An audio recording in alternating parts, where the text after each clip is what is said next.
ডালিউডের জনপ্রিয় খল অভিনেতা আহমেদ শরীফ ৫ দশকের বেশি সময় ধরে অভিনয় করে চলেছেন। যদিও গত ৬ বছর ধরে পরিবার নিয়ে নিউ ইয়র্কে বসবাস করছেন তিনি।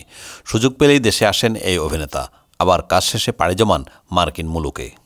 গত বছর রাজকুমার সিনেমায় অভিনয় করতে দেখা গেছে আহমেদ শরীফকে। সম্প্রতি এই খলনায়ক অভিযোগ করে বলেন, দীর্ঘ কেরিয়ারে বৈষম্যের শিকার হয়েছেন তিনি। আহমেদ শরীফ বলেন, সবাই জানে পুরো দেশের সব সেক্টরে বৈষম্য ছিল। এই কারণে ছাত্ররা আন্দোলন করেছিলেন। সব সেক্টরের মতো চলচ্চিত্রেও বৈষম্য ছিল। আক্ষেপ প্রকাশ করে এই খল অভিনেতা বলেন, চলচ্চিত্রে আমি ৫৩ বছরে ৮৫০টি সিনেমা করেও আজীবন সম্মাননা পাইনি। আমি চলচ্চিত্র শিল্পী সমিতির প্রতিষ্ঠাতা সেক্রেটারি ছিলাম। এত বছরের কেরিয়ারে মনে হয় না আমার কম অবদান আছে। তিনি বলেন, বাংলাদেশের মানুষকে গত ৫৩ বছরে আমি যথেষ্ট আনন্দ বিনোদন দিয়েছি। আমি যে ধরনের চরিত্র করেছি, মানুষ এটি সত্যিই ভেবে আমাকে গালমন্দ করেছে। যদি না করত তাহলে আমি মনে করতাম আমি ব্যর্থ। অথচ অল্প কিছু কাজ করেও অনেকেই আজীবন সম্মাননা পেয়েছেন। হয়তো বৈষম্যটা আমার ঘাড়ে চেপেছে। আহমেদ শরীফ বলেন, সুযোগ পেলে দেশে থেকে আমি চলচ্চিত্রের উন্নয়নে অবদান রাখতে চাই। সরকার যদি আমাকে দায়িত্ব দেয় আমি নেব। আর যদি না পাই, তবে নিজের শেষ জীবনে একটাই চাওয়া, নিজের শহর কুষ্টিয়ার মেয়র হতে চাই। আমার ছোট্ট শহরকে ঢেলে সাজাতে চাই। তিনি বলেন, আমার অনেক দিনের ইচ্ছা আমার শহরকেন্দ্রিক সিটি ফাদার হওয়ার, যেটা হবে সারা দেশের রোল মডেল। পানির সুব্যবস্থা থেকে বাড়িঘর সবকিছুই সাজানো থাকবে।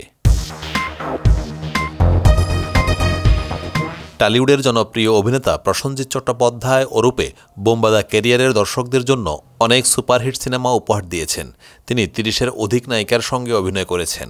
১৯৯৭ সালে মুক্তি পাওয়া মায়ার বাঁধন ছবিতে তার মেয়ের ভূমিকায় দেখা গিয়েছিল শ্রাবন্তী চট্টোপাধ্যায়কে। পরে সেই শ্রাবন্তী হয়ে ওঠেন ডালিউডের জনপ্রিয় নায়িকা। পরে ২০২৩ সালে বোমবাদা কৌশিক গঙ্গোপাধ্যায়ের কাবেরী অন্তর্ধান সিনেমায় শ্রাবন্তীর বিপরীতে নায়কের চরিত্রে অভিনয় করেন।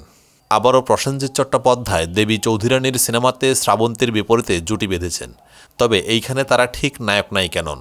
এই সিনেমায় ভবানী পাঠকের ভূমিকায় দেখা যাবে বোমবাদাকে, আর শ্রাবন্তী হচ্ছেন দেবী চৌধুরানী। সম্প্রতি একটি পাবলিক স্টেজ শোয়ে সেই কথাই উঠে এসেছে টলিপাড়ার বোমবাদার মুখে। শ্রাবন্তীকে এই দিন জনসম্মুখে মেয়ে বলেই সম্বোধন করেন এই অভিনেতা। শ্রাবন্তীর কাঁধ ধরে দাঁড়িয়ে প্রসেনজিৎ বলেন, অনেকদিন আগে মায়ার বাঁধন বলে একটা ছবি হয়েছিল, তাতে ও আমার মেয়ে হয়েছিল। আপনাদের আশীর্বাদে কৌশিক গঙ্গোপাধ্যায়ের একটি ছবি কাবেরী অন্তর্ধানে ও আমার নায়িকা হয়েছিল। বোমবাদা বলেন, আগামী মে মাসে আমার একটা সিনেমা রিলিজ হচ্ছে। সেই সিনেমাটি বঙ্কিমবাবুর লেখা।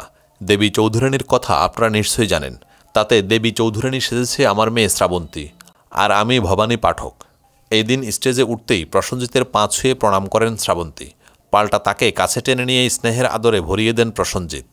শ্রাবন্তীর প্রশংসা করে প্রসেনজিৎ বলেন, আরও একটা কথা বলবো, ও সামনে আছে বলে নয়। আমি মনে করি ওদের যে প্রজন্ম, তাতে শ্রাবন্তী একজন শুধু ভালো নায়িকাই নয়, ও একজন অসাধারণ অভিনেত্রী। সিনেমায় শ্রাবন্তী, প্রসেনজিৎ ছাড়াও আরও গুরুত্বপূর্ণ চরিত্রে হরবল্লভ রায়ের ভূমিকায় দেখা যাবে সব্যসাচী চক্রবর্তীকে। অর্জুন চক্রবর্তীকে দেখা যাবে রঙ্গরাজের ভূমিকায়। বিবৃতি চট্টোপাধ্যায়কে দেখা যাবে নিশির ভূমিকায়। দর্শনা বণিক অভিনয় করবেন সাগরের চরিত্রে। কিঞ্জল নন্দনকে দেখা যাবে ব্রজেশ্বরের ভূমিকায়।